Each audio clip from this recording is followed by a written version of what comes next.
first thing you want to figure out is, have you built a product that somebody wants, and do they want it enough that they would pay for it, really regardless of the pricing model? So most enterprise startups, that's the first thing you have to figure out. I think the key thing is having an understanding of how the customers are using the product, whatever that means for you. Like, it could be, if you're really a top-down selling model, just talking to them.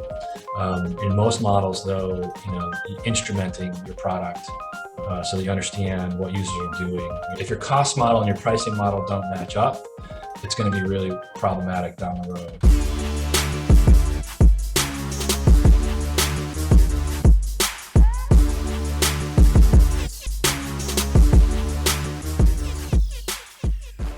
Thank you again, Mark, for joining us today. If you can start with an introduction about yourself, your background. I would also love to listen more on how you start getting involved with venture capital. My name is Mark Kraynak. I'm one of the co-founders here at Acrew.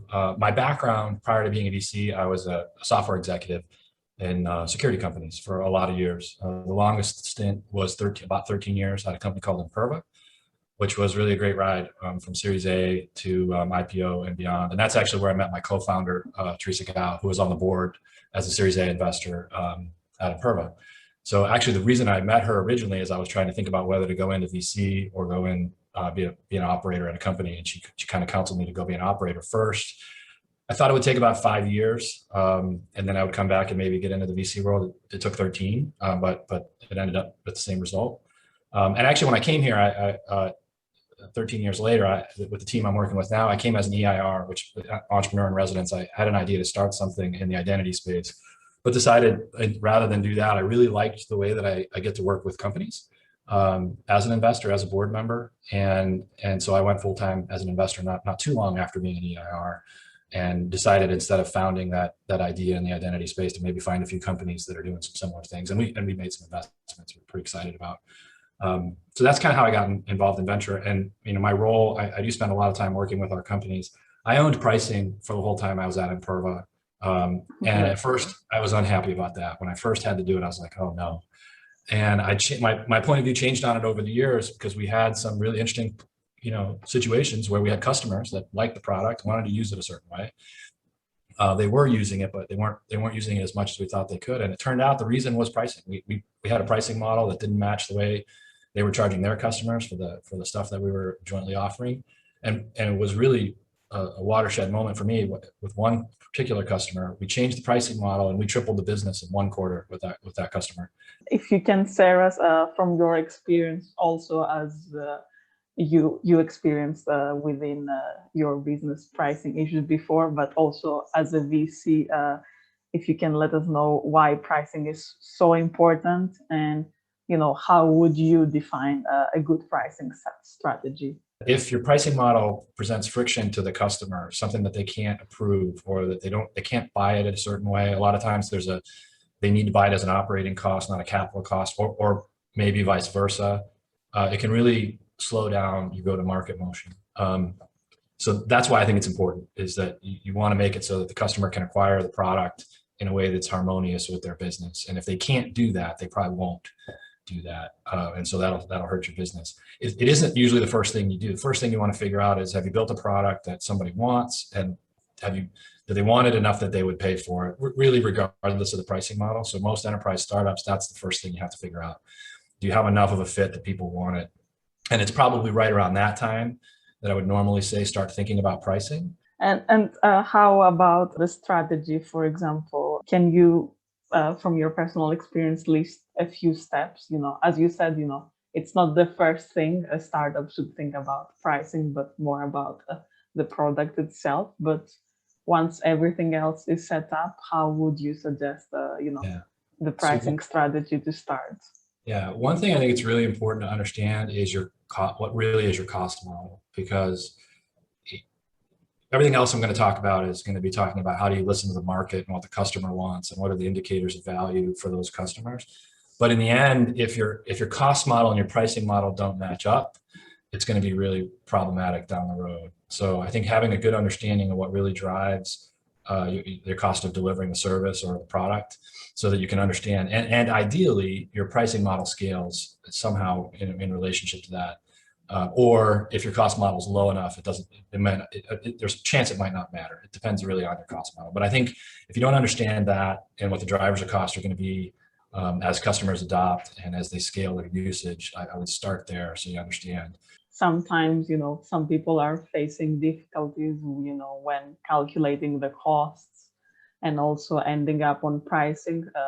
Would you suggest, for example, startups or businesses to look for some extra advice on experts, or you think that's something that a founder should focus only on that?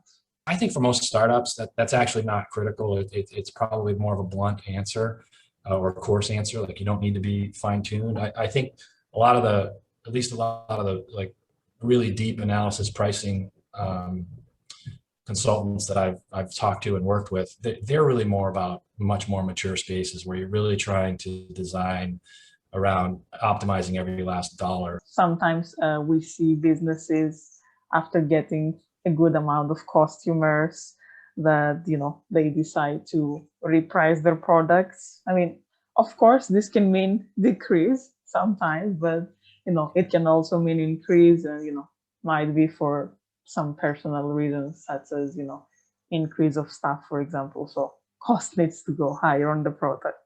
So would that be have you seen similar cases a lot during your career? Would you advise startups to rethink before moving on with a decision like that? One thing is, if you're changing something on your customers, I think it's really important to understand what their buying cycles are going to look like. The easiest thing to do is essentially just grandfather people in and say, look, this was the pricing model we had when you joined. We'll continue to honor that. But for new customers, this is going to be the pricing model. Moving on, would you suggest, for example, any certain tools, methods that you would recommend for any startups, businesses to use in order to, make this process more efficient, successful? Yeah. But there are a lot of tools out there. I actually don't have any particular preference of one versus the other.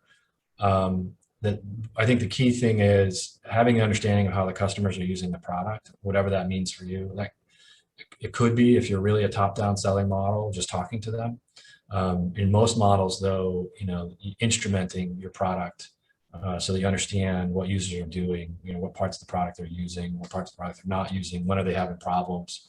From your side, I would like you to, share with us, how would you advise startups on structuring their pricing during a pitch deck? So during, their fundraising, when they're coming in front of you, how this, slide should look like, how many pages, maybe some people, they get, 5 slides when it's not really needed. And, what is basically a bad representation for you. So yeah, startups are aware. Honestly, however they present their price, for me, however they present their pricing to the customers. So that could be a screenshot of the web page that has pricing, if that's how they do it. It could be the slide from their customer deck, if that's how they do it. So just understanding like what the customer sees. Maybe there's a little something that you'd add to a slide like that explains why, or maybe, and that might not even be on the slide. It might just be a voiceover, and that's usually enough. Then if there's some other like key question about pricing or some change that you're considering, or that you see down the road, maybe as you add products, how you expect pricing to change, I would add that. So maybe, honestly, maybe 2 slides maximum, but I'm not usually a stickler for a number of slides, but that's the key stuff I want is how is it priced? Is there any change I'm expecting? And then ideally, when you're showing me your financial results, assuming you're selling, if you're post product and you're selling in market, just mapping your revenue to the products that you showed me. How can someone reach you? What you ask? The way to reach out to me is pretty easy. My email is super simple, just mark@acrewcapital.com. You can send me an email. You can also approach me on LinkedIn. That might be an easier way. So that's to the extent that I do social media, it's mostly LinkedIn. And the thing I would encourage people to do is like, give me a little bit of a flavor for why you think what you're doing is a fit for what I do and or what my firm does. So that I have some context and it makes sense whether or not to connect.